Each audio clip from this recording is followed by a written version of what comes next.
안녕하세요. 40대 초반에 홀로서기에 성공한 평범한 여성입니다. 팔이 안으로 굽는다는 말 알고 계신가요? 보통 자기 가족을 두둔할 때 쓰는 말인데요. 오늘 그 때문에 패가망신한 시댁에 대한 사연을 여러분에게 들려드릴까 해요. 저는 아주 평범한 회사원이었고 남편도 괜찮은 회사를 다니던 맞벌이 부부였어요. 시댁에는 시부모와 시누이가 있었죠.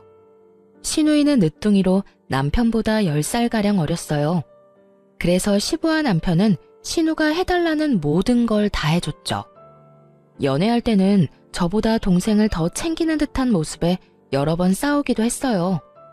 그래도 시누를 아끼는 남편과 시부를 보며 좋은 감정을 가지려고 노력했어요. 그런데 사람 마음이 그렇게 되지 않더라고요. 알고 보니 시누가 상당히 영악한 아이였거든요. 저희가 결혼할 때만 해도 고등학생이던 시누는 결혼 3년 차에 대학생이 되었어요. 제가 사는 지역에 있는 대학에 입학했다고 하더라고요. 시댁에서 멀어서 자취 이야기가 나오고 있었어요. 극성스럽게도 남편과 시부는 시누가 혼자 살도록 놔두지를 못했어요. 여보, 동생 우리 집에서 대학 다니면 안 될까? 계속 있는 건 아니고 주말에는 본가에 보낼 거야. 다만 혼자 두려니까 요즘 너무 위험한 것 같아서. 어떻게 생각해? 당신만 허락하면 그렇게 하고 싶은데. 당시에 대학가 근처에 강력 범죄 사건이 많았거든요. 그래서 뚝 잘라 싫다고 말할 수는 없었어요. 그리고 어차피 결혼했으니 신우와 좀 더 잘 지내보자는 생각으로 알겠다고 말했죠. 아가씨, 우리 집에서 살더라도 내가 다 케어는 못해줘. 그래도 괜찮으면 오라고 해. 아침 저녁 밥 차려주는 것 정도는 할 수 있고 빨래야 세탁기가 돌리니까 괜찮은데 다른 자잘한 부분은 신경 쓸 수 없을 것 같거든. 그래? 그거면 됐지. 밥 먹이고 빨래만 해주면 돼. 나머지는 동생도 이제 성인이니까 알아서 할 거야. 고마워 여보. 그럼 동생한테 그렇게 이야기한다. 우리 집이 안전하고 대학과 가깝기도 했고 그때는 아직 아이도 없어서 신우를 돌봐주기로 했죠. 평일에는 우리 집에서 주말엔 시댁에서 지낸다는 조건으로 함께하기로 했어요. 그렇게 남편, 저, 신우 이렇게 셋의 생활이 시작됐어요. 그런데 낙관적으로 생각했던 처음과 달리 점점 불미스러운 일이 벌어지지 뭐예요. 매달 경조사비 명목으로 50만 원씩 뽑아서 안방 화장대 안쪽에 넣어놨었거든요. 그런데 신우가 온 지 2달쯤 지났을 때부터 그 돈이 조금씩 주는 거예요. 처음에는 남편이 가져갔겠지 편하게 생각했어요. 그런데 남편은 가져가면 항상 그 다음날 바로 채워놓거든요. 그리고 돈을 가져가면 가져간다고 이야기를 꼭 해요. 돈이 계속 채워지지 않는 걸 보고 이거 뭔가 문제가 있구나 하는 생각이 들었죠. 꼭 돈만이 문제가 아니었어요. 명품 가방을 딱 하나 가지고 있었는데 특별한 날에만 사용하는 거였거든요. 당연하게도 굉장히 아껴서 들곤 했죠. 근데 친구 결혼식에 가려고 꺼냈더니 스크래치가 나고 오물이 묻어있는 거예요.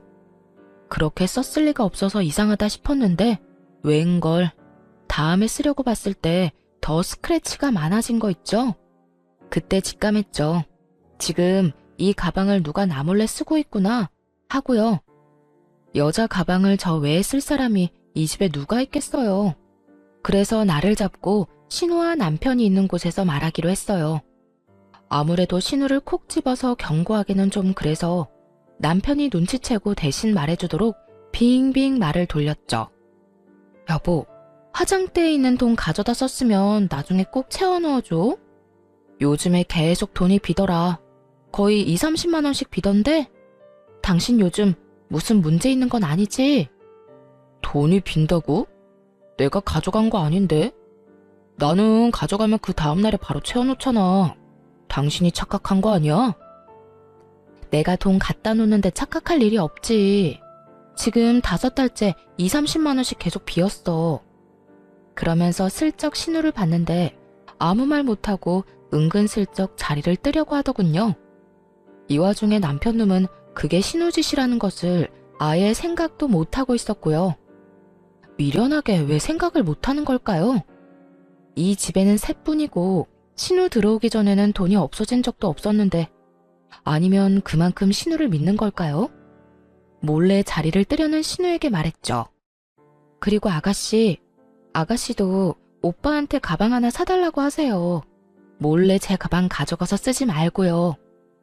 그 말에 신우가 딱 잡아떼더군요. 아니에요. 제가 왜 언니 가방을 가져가요? 증거 있어요? 증거는 차고 넘쳤지만 일단 이야기는 안 했어요. 그것까지 다 말하면 이 관계가 아예 끝날 것 같아서요. 대신 신우에게 말했죠. 제가 모르는 영수증이 가방에서 나왔는데 그게 무슨 뜻이겠어요? 다른 사람이 썼다는 거잖아요. 마땅한 증거가 없다고 생각했는지 신우가 당당하게 대꾸하더군요. 그랬다고 제가 가져갔다고 확신하는 건 뭐예요? 저 의심하고 있는 것 자체가 진짜 열받거든요? 당신 지금 뭐 하는 거야? 왜 애를 잡아? 내 동생이 그랬다는 증거도 없으면서 왜 그런 식으로 말을 해? 증거가 왜 없어? 그럼 누군가가 몰래 가방을 썼는데 네가 썼어? 여기 영수증의 화장품 가게 네가 간 거야? 당신이 예전에 쓴 거겠지. 최근 날짜거든? 당신도 알잖아. 내가 그 가방 특별한 날에만 드는 거. 아님 진짜 네가 가져갔던 거야?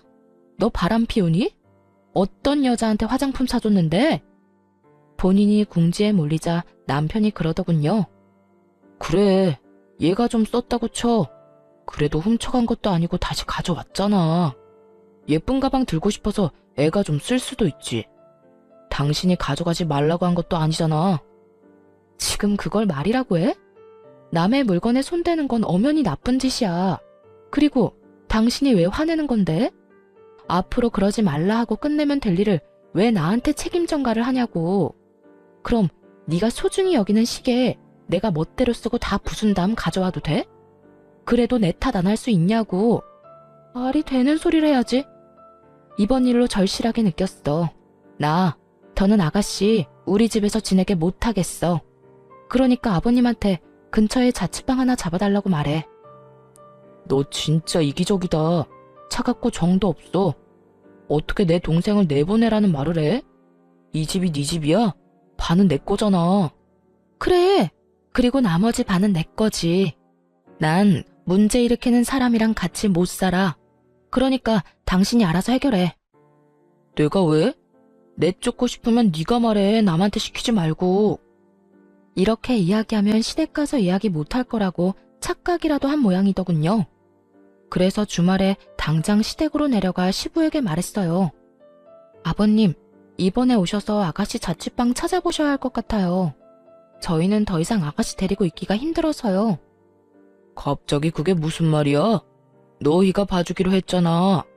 밥하고 빨래만 너희 거 하면서 같이 해주면 되는데 그게 뭐가 그렇게 힘들어? 그건 안 힘들어요. 다른 부분이 문제라서 그렇죠. 뭐가 문제인데 그래? 이런 말 드리기 좀 그렇지만 아가씨가 저희 집 물건을 좀 함부로 써요. 제 물건 함부로 가져다 쓰는 건 그렇다 칠게요. 더 큰 문제는 매달 저희가 경조사 비용으로 빼놓은 돈까지 가져간다는 거예요. 아빠, 나는 그런 적 없어. 새언니가 아무 증거도 없으면서 나 모함하는 거야. 네가 돈 다른 데다 두고 착각한 거 아니냐? 얘가 왜 도둑질을 해? 아버지, 이 사람 말 듣지 마세요. 저번부터 동생이 잘못했다고 누명 씌우고 난리예요. 증거도 없으면서. 증거가 왜 없어? 시댁 가족들 다 모인 자리에서 바로 홈캠에 찍힌 영상을 보여줬어요. 거기엔 신우가 제 가방을 들고 나가는 장면, 안방에서 나오면서 돈을 지갑에 갈무리하는 장면까지 싹 다 찍혀 있었어요. 그걸 보자 신우를 도둑으로 몰고 간다며 탓하던 사람들 모두 입을 다물었죠. 그리고 신우는 똥 씹은 표정을 하고 있더군요. 너 당장 그 집에서 나와라. 아빠, 나 잘못한 거 없어. 그거 쓰면 안 되는 건지 몰랐던 거라고. 그리고 돈 가져간 건 용돈이 좀 적어서 그런 거지. 그래서 다음 달부터 알바하려고 생각했어. 진짜야. 시끄러워. 지금 동영상에 네 행동이 다 나왔는데 변명은 무슨 변명이야. 아무 말 하지 말고 오늘 가서 짐 다 챙겨 나와. 시부가 단호하게 신우에게 말했어요. 그렇게 저희 셋은 다시 집으로 향했죠. 그런데 집으로 가는 내내 남편이 구시렁대는 거예요. 당신 진짜 어이없다. 어떻게 애를 상대로 이렇게까지 할 수가 있어? 애가 불쌍하지도 않아? 어떻게 부모님 보는 앞에서 무안을 주고 궁지에 몰아넣을 수가 있냐고. 남편이 편들자 뒤에서 신우가 눈물을 훌쩍훌쩍 짜더군요. 참, 눈물을 흘려야 하는 사람이 누군데. 매달 30만 원씩 돈 비어도 5달을 참아주고 아끼는 가방에 흠집이 나도 눈 감아줬더니 말하는 꼴 보세요. 왜 남편한테 저런 이야기를 듣고 있어야 하는지 정말 이해가 안 갔죠. 당신은 내가 잘못했다고 생각하는 거야? 그래서 내가 셋이서 해결 보려고 했잖아. 그런데 시댁에 이야기하라며? 당신이 그래놓고 왜 화가 났는데? 또 다 내 잘못인 거야? 말해봐. 돈 빈 거 채워넣은 것도 나고 아끼던 가방 하나 잃게 생긴 것도 나야. 이 집에서 제일 잃은 게 많은 사람은 난데 왜 화를 내면 안 돼? 그리고 잘못을 했으면 잘못했다고 인정을 해야지. 그럼 깔끔하게 끝날 일이잖아. 그걸 못해서 가족들 앞에서 창피를 당한 게 어디 내 탓인가? 당신이며 시부모님이며 애를 오냐오냐 키우니 이러지. 애가 무슨 짓을 해도 혼 안 날 거라 믿고 저렇게 나쁜 짓을 하잖아. 잘못된 걸 알려주지 않고 두둔만 하는 당신이랑 아버님이 제일 잘못됐다고 봐. 분명히 나중에 문제될 거 뻔한데 당신 가족들만 모르잖아. 당신이 그렇게 잘났어? 남 잘못한 거 콕콕 집어주면서 무안하게 만드는 건 잘하는 일이야? 동생한테 잘 이야기해서 해결할 수도 있는 일을 왜 이렇게 크게 버리는 거야? 그리고 돈은 이제 현금으로 놔두지 마. 돈이 보이니까 애한테 가져가고 싶은 마음이 생기는 거잖아. 넌 불안한 마음도 안 들어? 네 동생한테 그 정도 자제력도 없다는 거야. 눈에 보이는 돈 갖고 싶다고 가져가면 직장에서는 어떨 것 같아? 잘 좀 생각해라. 진짜로 네가 네 동생 앞날 생각하면 따끔하게 야단쳐야 하는 거야. 지금 나한테 이럴 게 아니라. 그저 동생 감싸기에 급급한 남편놈과 저를 째려보는 신우. 답도 없는 두 명 때문에 한숨만 푹푹 쉬어댔어요. 돈 욕심도 많은데 반성은 전혀 하지 않는 신우의 미래가 뻔히 보였으니까요. 가족들이 저 모양이니 고칠 수 있는 기회도 없을 테고요. 신우와 가깝게 지내야겠다는 생각은 버리기로 했어요. 마침 그 생각에 신우가 확신을 주더군요. 집에서 짐을 챙겨 나간 뒤부터 장문의 문자를 보내기 시작했거든요. 언니가 무슨 자격으로 나를 내쫓아요? 거기는 우리 오빠 집이에요. 나는 함정에 당한 거라고요. 왜 카메라를 달아놓고 이야기 안 했어요? 나 골탕 먹이려고 그런 거죠? 그게 있다고 들었으면 그런 식으로 돈 빌려가려고는 안 했을 거예요. 이런 식의 어이없는 말들이었죠. 당연히 그 뒤에는 제 욕도 덧붙여져 있었고요. 새언니라고 부르기도 역겨워서 이제는 아줌마라고 부를게요. 아줌마, 저 아줌마 절대로 용서 못해요. 우리 오빠랑 헤어지도록 만들 거예요. 그리고 이런 식으로 신우 골탕 먹이는 거 아줌마네 엄마도 알아요? 나중에 아줌마도 나처럼 가족들 앞에서 죽을 만큼 부끄럽게 될 줄 알아요. 하긴 아줌마네 가족도 똑같이 뻔뻔하겠지.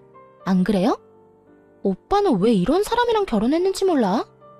2번 다시 내 앞에 얼굴 보이지 마세요. 하나부터 10까지 일방적인 비방만 가득한 문자였습니다. 그리고 자기가 잘못했다는 말은 하나도 없더군요. 답장은 단 한 번도 보낸 적 없어요. 처음에는 허공에 대고 쇼하는 것 같았는지 더 심한 욕설을 보냈는데 다 무시했더니 그 뒤로는 보내지 않더군요. 대신 그 문자와 전화 내용을 고스란히 저장해뒀어요. 언젠가는 쓰일 거라는 생각이 들었거든요.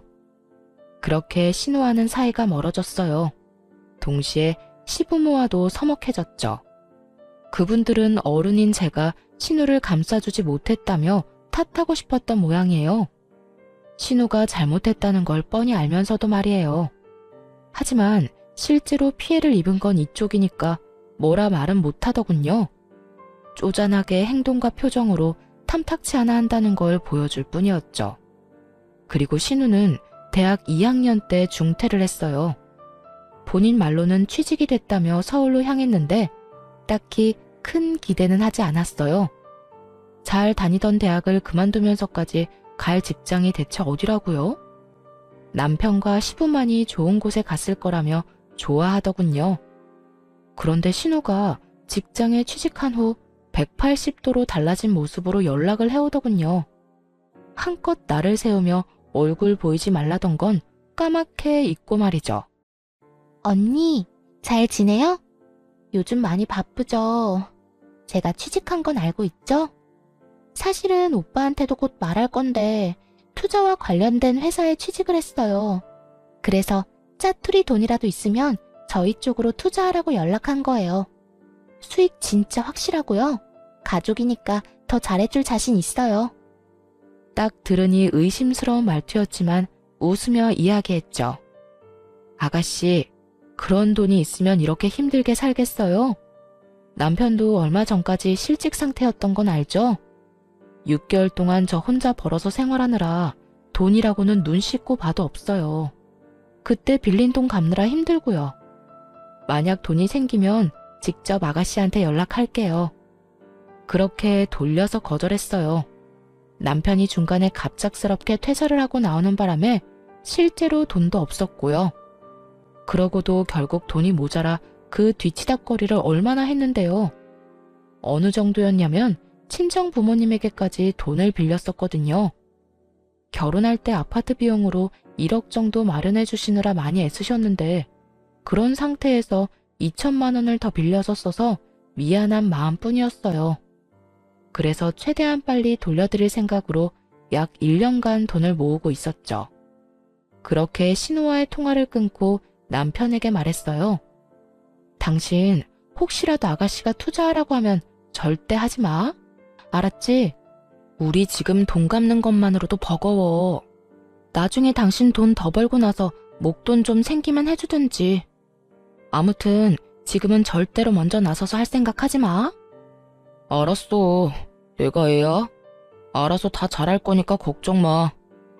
남편은 호기롭게 대답했지만 왠지 모르게 걱정이 되기 시작했어요. 그래도 돈으로 사고 친 적은 없었으니 마음 편히 있었죠. 그런데 며칠 후 시부가 잠깐 시댁에 오라고 하더군요. 할 말이 있다고 말이죠. 무슨 일일까 하면서 갔더니 정말 어이없는 말을 꺼냈어요. 막내가 일하러 서울로 갔는데 자취를 해야 한다고 하네. 전세보증금 좀 빌려달라는데 우리도 돈이 별로 없어. 너희가 돈 좀 보태주면 안 되겠니?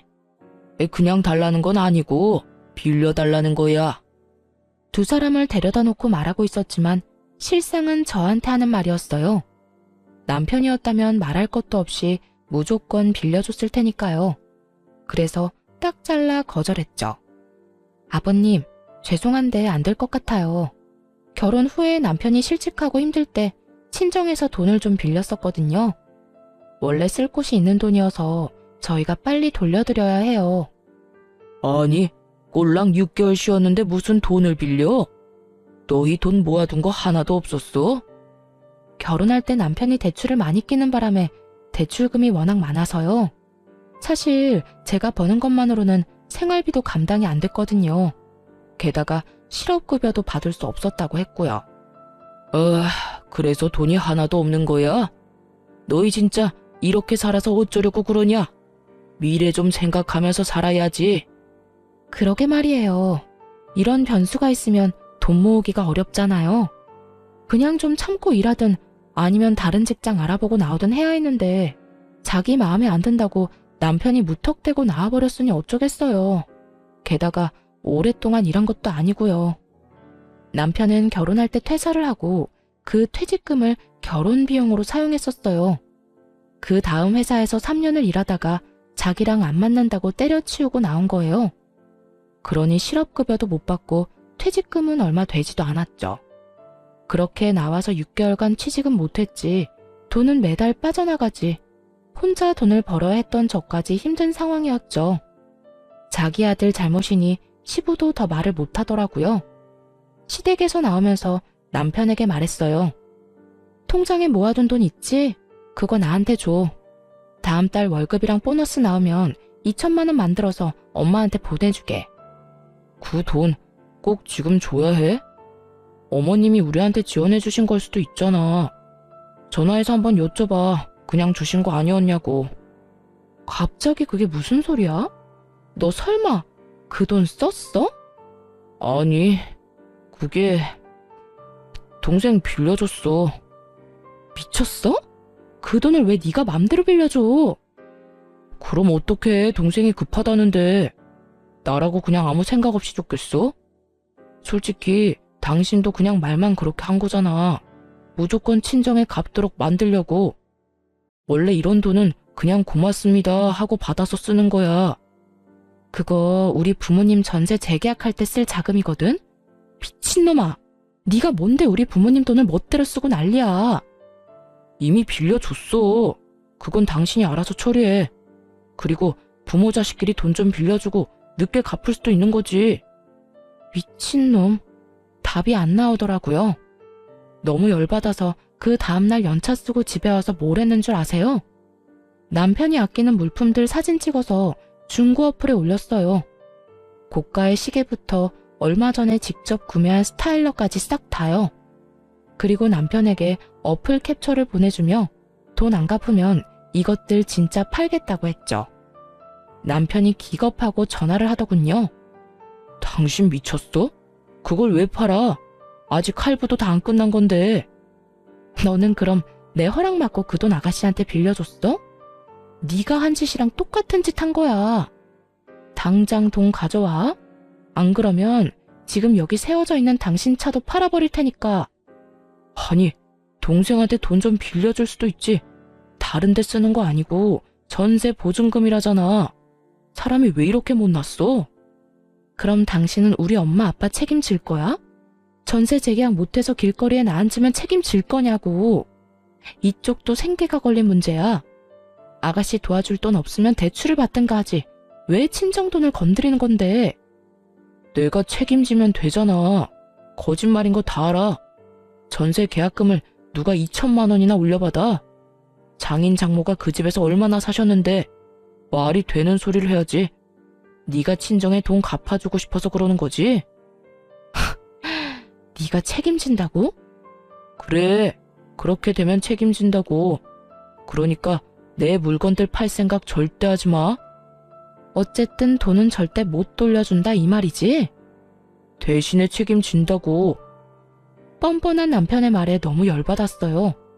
책임지겠다? 말은 누가 못해요.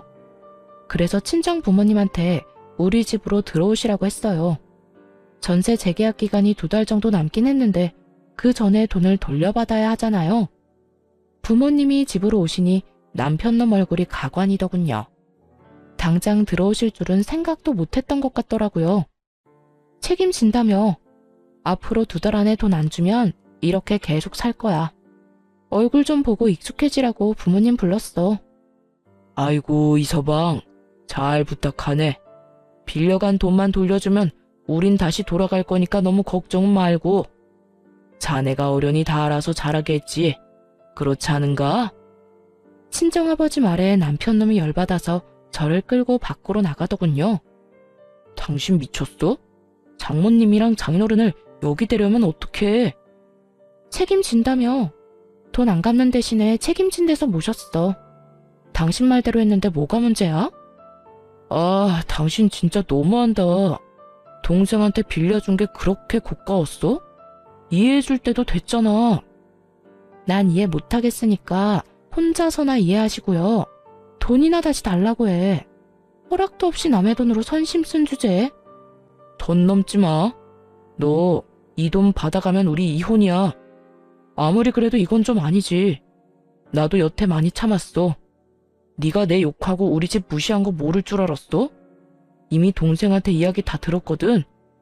그나마 당신이 우리의 엄마라서 여태 참았던 것뿐이야. 맹세코 신우에게 그런 이야기를 한 적 없어요. 솔직히 하고 싶은 말은 너무도 많았지만 참은 거죠. 남편 욕이 제 얼굴에 침 뱉는 것밖에 안 된다는 걸 아니까요. 그래서 친구나 가족한테 말도 못하고 끙끙 앓을 수밖에 없었어요. 게다가 사이가 나빠서 연락도 안 했던 신우한테 그런 이야기를 했다. 신우 연락은 무시하면 무시했지 누가 붙잡고 미주알 고주알 이야기한대요? 그러고 싶은 마음조차 없었는데 이런 말을 들었다 하니 참 웃긴 일이었죠. 신우가 없는 말 만들어가며 이간질 시킨 게 분명해 보였어요. 한창 욕이 가득한 문자 보내던 때 이혼시키겠다고 으름장을 놓았었잖아요. 그런데 그게 오해라고 남편 놈을 설득시키고 싶은 마음이 없어졌어요. 오히려 제 쪽에서 이혼 이야기를 꺼내고 싶었거든요. 이렇게 살다간 진짜 화병으로 죽는 게 아닐까 하는 생각이 들었으니까요. 그래? 그럼 증거 가져와. 나도 증거 모아서 이혼 소송할 테니까 어디까지 가나 한번 해보자고. 그러자 남편이 입술을 깨물며 눈을 질끈 감더군요. 자기는 진심이 아니고 홧김에 그냥 한 말이었다는 양 말이죠. 진짜 이혼하겠다고? 미쳤어? 와, 이젠 부정도 안 한다 이거지? 알았어. 소송하자면 누가 무서워할 줄 알고? 그렇게 치열한 이혼 소송에 들어갔어요. 정말 피말리고 힘든 시간들이었어요. 최대한 많은 권리를 가져오려고 얼마나 노력을 했는지. 집 살 때 낸 돈, 친정에서 빌린 돈, 위자료, 양육권의 친권까지 하나도 놓치지 않고 챙기느라 정말 힘들었어요. 그나마 다행이었던 건 그걸 다 챙길 수 있었다는 거였죠. 사실 증거는 차고 넘쳤거든요. 신우가 저를 무시하고 욕한 문자는 수두룩했지만 제가 시댁을 욕하고 무시했다는 문자는 전혀 없었으니까요. 하지도 않은 일에 증거가 있을 수는 없었으니 당연한 결과였죠. 그렇게 남편과는 깨끗하게 이혼했어요. 받아낸 돈과 친정 전세금을 합쳐서 도시 외곽에 전원주택을 사서 들어갔어요. 아이는 부모님과 함께 키우며 제가 버는 돈의 반을 들여 생활했고요. 혼자 벌어서 네 사람이 먹고 살아야 했지만 그럭저럭 살만했어요. 부모님 앞으로 나오는 연금도 있었고 집 대출금도 없었으니까요. 또 부모님이 애를 봐주니 야근을 할 수 있게 돼서 야근 수당도 톡톡히 챙겼죠. 부모님에게는 항상 죄송한 마음이었어요. 대신 그만큼 잘해드리려고 함께 여행도 자주 가고 맛있는 식사도 대접해드렸죠. 오히려 남편과 있을 때보다 더 마음 편하게 살 수 있게 됐어요. 그런데 이혼 후 몇 달이 지난 어느 날 회사 앞에 전 신우가 찾아왔더군요. 떡하니 앞에서 기다리는 모습을 보고 당황했어요. 저한테 관심이 없어서 어디에서 일하는지도 모를 줄 알았거든요. 전 신우 얼굴 보자마자 전 남편에게 문자를 보냈죠. 우리 회사 앞에 신우 와 있다고 무슨 일로 왔는지 아냐고 말이죠. 솔직히 제 얼굴을 보러 왔다고 생각하지는 않았어요. 지나가는 길에 우연히 마주치기도 싫은 사이니까요. 그런데 눈이 마주치자 전 신우가 다가와 인사를 하더군요. 오랜만이에요. 잠깐 이야기할 수 있어요? 그렇게 말하며 회사 근처 카페로 가자고 했어요. 카페 안으로 들어가자 전 남편에게 전화가 오더군요. 왠지 찜찜해 전화를 받아서 대답은 하지 않고 휴대전화를 탁자 위에 올려뒀어요. 그러자 전 신우가 먼저 말을 꺼냈어요. 언니, 이혼하니까 어때요? 혼자서 애 키우면서 돈 버니까 힘들죠? 그런 말 하려고 나 불렀니? 그건 아니고 오빠가 제 부탁 들어줘서 이혼한 거 혹시 알고 있어요? 언니도 어지간히 오빠한테 밉보였었나 봐요. 언니가 오빠랑 부모님 욕했다고 몇 마디 하니까 금방 화내면서 넘어오던데. 오빠도 평소에 얼마나 대접 못 받았으면 홀라당 넘어가서 이혼하자고 했나 싶네요. 사실 제가 한마디만 더 하면 오빠 마음 다시 바꿀 수 있어요. 저 때문에 이혼까지 바로 한 거잖아요. 아무리 봐도 지금 언니 힘들게 지내는 것 같은데 오빠랑 다시 잘해보고 싶으면 나한테 돈 좀 줘요. 그럼 우리 오빠랑 재회하도록 해줄게요. 그때 그 일이 오해였다고 하면 오빠도 마음 돌리지 않겠어요? 그 이야기 듣는데 헛웃음이 다 나오더군요. 뭐? 오빠랑 다시 살게 해줘? 맞아. 우리가 이혼한 건 너 때문이긴 하지. 근데 네가 한마디 했다고 헤어진 건 아니야. 네가 우리 사이 이간질하는 거짓말 했을 때도 이미 알고 있었어. 오해라고 말할 수 있었는데 안 했다고. 이혼은 내가 더 하고 싶었거든. 그리고 내 안에 네 오빠에 대한 마음 같은 건 이제 하나도 없거든? 진짜 새끼 손톱만큼도 남은 게 없어. 나한테 와서 이렇게까지 말할 정도면 너도 어지간히 돈이 급하긴 했구나. 근데 어쩌지? 돈 빌려줄 생각 전혀 없어. 그러니까 구걸하고 싶으면 다른 데서 해. 그렇게 말하자 전신우가 눈에 불을 켜고 달려들더군요. 구걸? 내가 왜 구걸을 해요? 나는 단지 언니랑 오빠를 다시 이어주고 수고비로 좀 받으려고 한 것뿐인데. 누가 이어지고 싶댔니? 그리고 너 아직도 무슨 투자회사라는 곳에서 일해? 그때 엄청 좋은 데로 가지 않았어? 네 말대로 투자해서 돈 많이 벌었을 텐데 이건 무슨 상황이야? 할 일도 없이 이혼한 오빠 전처 찾아와서 어이없는 말이나 하고 뭐 하는 거냐고. 그건 언니가 상관할 일이 아니죠. 지금 나보다 언니가 더 급한 거 아니에요? 내가 얼마나 돈 많이 버는지는 알아요? 아무것도 모르면서 입 놀리지 마요. 그래. 그런데 나한테까지 와서 돈 달라고 하는 거 보니까 다 알겠네. 어디 또 무슨 이상한 다단계 회사에 걸렸겠지. 지금 본전도 못 찾고 넣기만 하고 있나 봐. 더 이상 할 말 없지? 그 말을 하며 탁자에 놓여있던 핸드폰에다 말했어요. 당장 네 동생 데리고 가. 말도 안 되는 얘기 늘어놓는 거 당신도 들었을 거 아냐. 그 말을 하자마자 카페 문이 열리면서 전 남편과 전 시부가 들어오더군요. 아까 문자로 장소도 함께 보냈는데 이렇게 일찍 도착한 걸 보면 바로 여기로 향한 모양이었어요. 그런데 두 사람 몰골이 참 상거지가 따로 없더군요. 전 시부와 전 남편을 보더니 전 신우가 황급히 일어나 도망치려고 했어요. 그러자 전 시부가 달려가 전 신우를 붙잡았어요. 야, 너 왜 여기 와서 이러고 있어? 당장 집에 가. 지금 여기서 이럴 때가 아니야. 돈 어떻게 된 거야? 응? 우리가 너한테 투자하라고 준 돈 말이다. 진짜로 너 다단계에 돈 넣었어? 전 시부가 전 신우에게 윽박 지르는 거 처음 봤어요. 표정이 완전 악귀가 따로 없더군요. 그런데 전 신우가 눈 하나 깜빡하지 않고 대들었어요. 그런 거 아니라고 했지? 진짜 투자한 거라고. 그리고 투자했으면 손실이 좀 나더라도 감안해야 하는 거 아니야? 원금보다 더 많이 돌려받을 거라는 보장을 한 적은 없잖아. 어쩌면 많이 받을 수도 있다고 한 거지. 쓰레기 입에서 나온 쓰레기 같은 말에 저도 모르게 풋 하고 웃어버렸어요. 그러자 전 남편이 그러더군요. 미안하다. 얘 찾고 있는 중이었는데 연락해줘서 고마워. 애는 잘 크고 있지? 잘 크고 있어. 아빠라는 단어는 입 밖에도 안 꺼내니까 당신이 걱정할 필요는 없고. 근데 동생은 왜 찾고 있었던 거야? 전 남편은 난감한 듯 한숨을 푹 쉬며 말하더군요. 그게 돈을 좀 많이 빌려줬는데 그 뒤로 잠수를 탔거든. 그 바람에 아버지가 많이 고생하셨어. 그래서 당신 연락 받자마자 아버지랑 같이 온 거야. 그런데 나 궁금한 게 하나 있는데 당신 동생이 나랑 당신 사이 이간질한 거 알고 있었다며. 그런데도 왜 나랑 이혼한 거야? 그걸 몰라서 물어? 동생 자취해야 한다고 우리 집에 줘야 할 돈을 멋대로 동생한테 줘버렸잖아.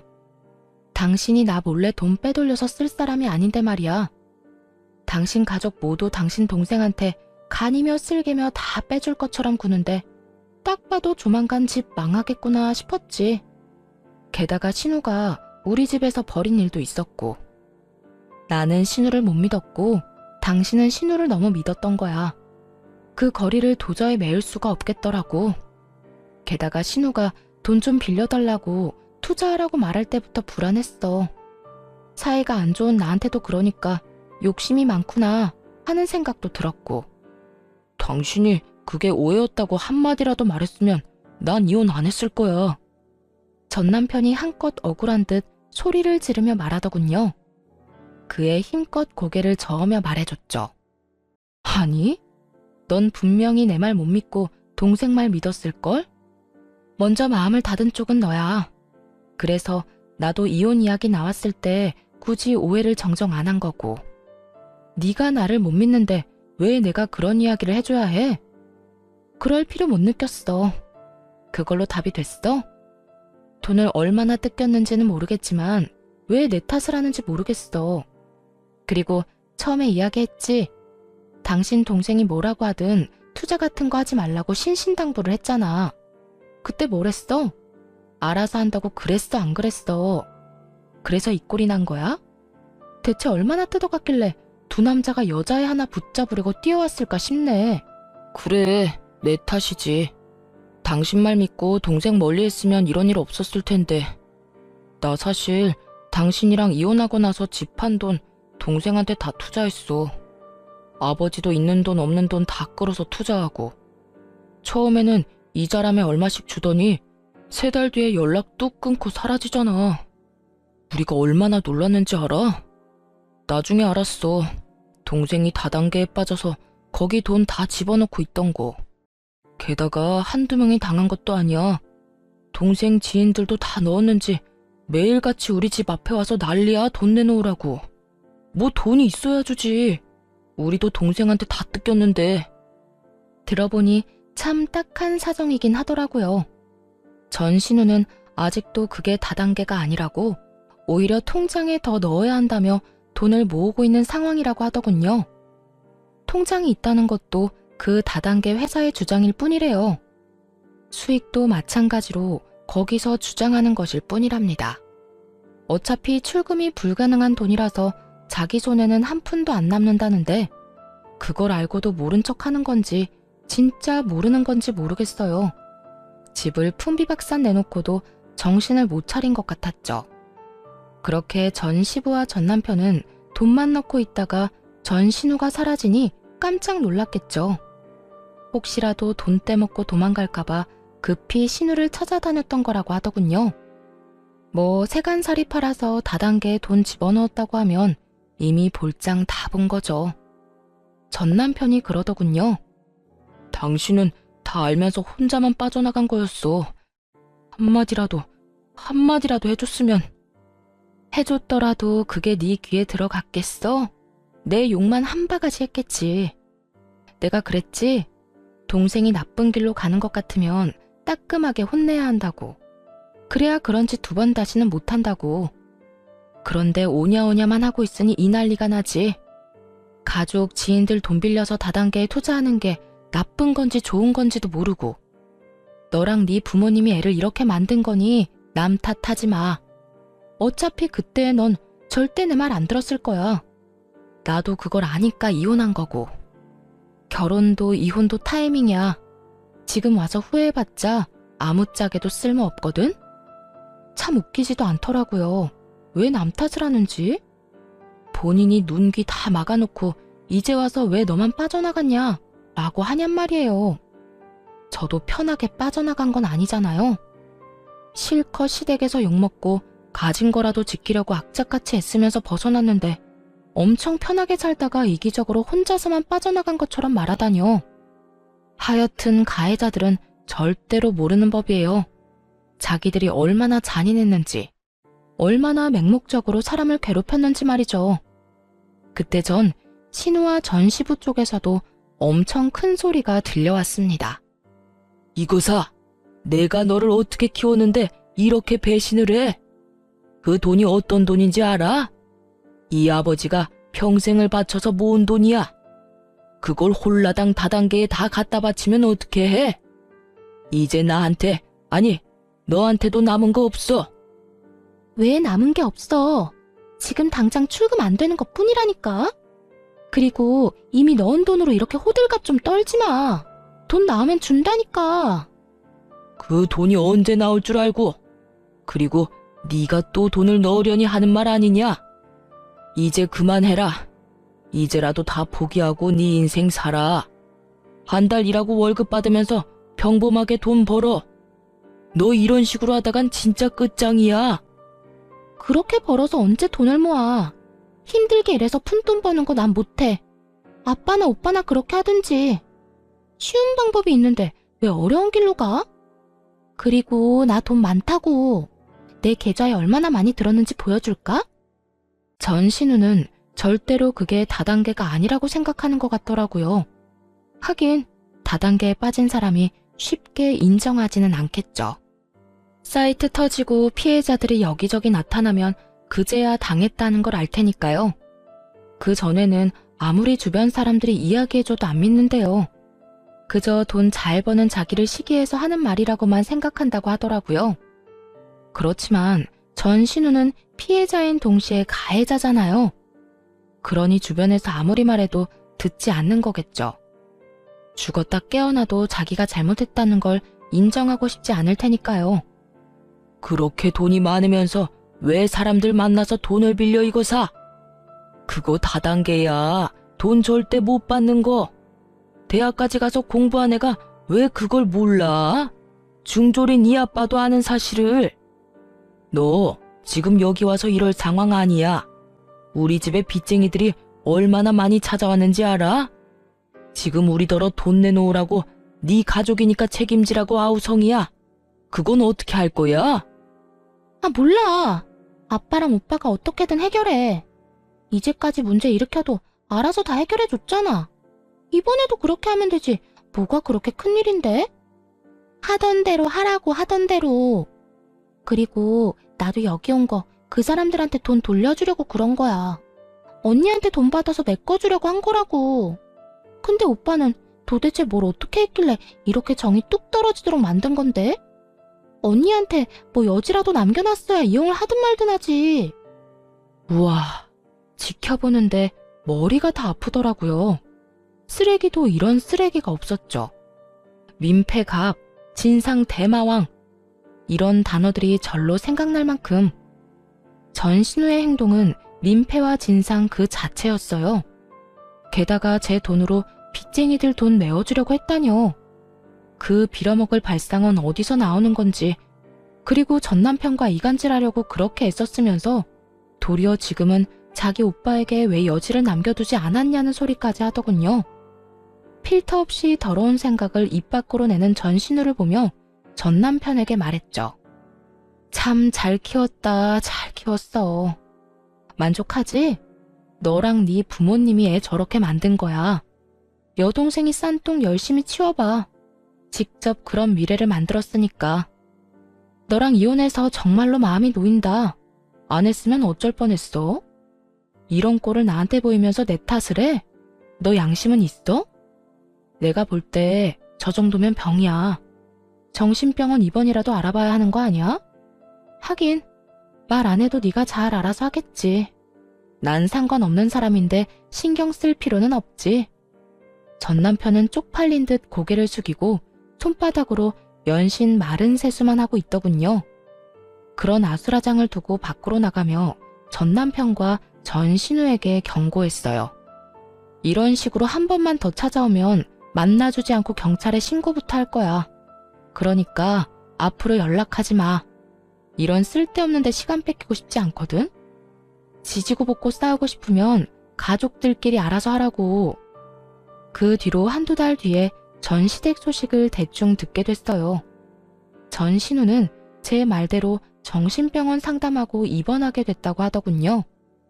본인도 어떻게 할 수 없다는 걸 잘 알고 있었던 것인지, 아니면 빚 독촉하는 사람들에게 돈 갚을 길이 없으니 도망간 것인지 모르겠지만 스스로 입원을 결정했다고 했어요. 남은 피해자들만 억울하게 된 거죠. 그리고 전 남편과 전 시부는 월세 들어 살면서 힘들게 빚 갚고 있다고 들었어요. 전 신우에게 있는 돈 없는 돈 다 퍼준 결과죠. 전 신우는 가족들 생각 안 하고 영혼까지 끌어다 다단계에 넣었던 거고요. 전 시부모는 자식을 제대로 못 키워서 결국 본인들이 일군 모든 걸 잃게 됐어요. 전 남편도 동생이 옆에서 소곤거리니까 확인도 안 하고 이혼했으니 졸지에 돌싱남의 거지남이 되었고요. 이거 보세요. 문제가 생기면 다른 사람들이 어떻게든 책임져주고 오냐오냐 해주는 통에 신우는 다단계라는 위험한 길을 고르는 최악의 선택을 했죠. 잠깐은 좋았겠지만 그 결과는 어땠나요? 결국에는 빚만 잔뜩 지고 사람들에게 쫓기기나 하는 인생이 되었잖아요. 내 가족이 소중한 건 너무나 당연하지만 그럴수록 지켜야 할 성과 예의를 잘 가르치는 게 중요하다고 생각해요. 이렇게 팔이 안으로 굽다가 결국은 패가망신하게 된 사람들도 있잖아요. 옆에서 아무리 말려도 듣지 않는다면 혼자서라도 빠져나오세요. 그게 제일 현명한 방법일 테니까요. 만약 여전히 결혼 생활을 유지하고 있었다면 저런 꼴을 직접 당했겠죠? 상상만으로도 눈앞이 캄캄할 정도예요. 그래서 요즘 아이에게 스스로의 행동에 대해 책임지는 법을 가르쳐주고 있어요. 스스로 책임지지 않으면 불이익과 제재를 받는다는 걸 알려주는 거죠. 엄마가 모든 것을 대신해 줄 수 없다고도 말해주고요. 그래야 최소한 다른 사람에게 피해는 주지 않는 어른으로 자라날 수 있을 테니까요. 글을 쓰다 보니 길어졌네요.